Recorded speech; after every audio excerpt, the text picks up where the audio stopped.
Dr. Brendan Samuels believes new population projections released by the provincial government require a significant reduction in the amount of undeveloped land that London will be adding to its urban growth boundary for new housing. We need to go back and adjust the draft report rather than doubling down on a decision that now seems to be based on outdated information. The urban growth boundary is intended to control development and prevent sprawl by restricting where development can happen. Its boundary is currently under review at City Hall. In 2024, the Ministry of Finance estimated almost 742,000 people will live in London in 2051. But the 2025 projection is about 687,000, a reduction in growth of more than 55,000 people. This map, developed by city staff earlier this year, recommends adding about 1,529 hectares of developable land for housing. My back of the envelope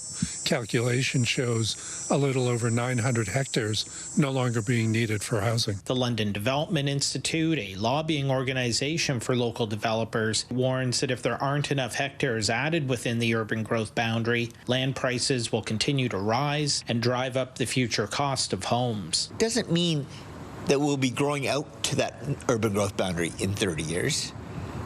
If the projections are right, we will be, but if they're not, that land just stays undeveloped until it's time. For developers with lands inside those areas under consideration, the financial stakes are high.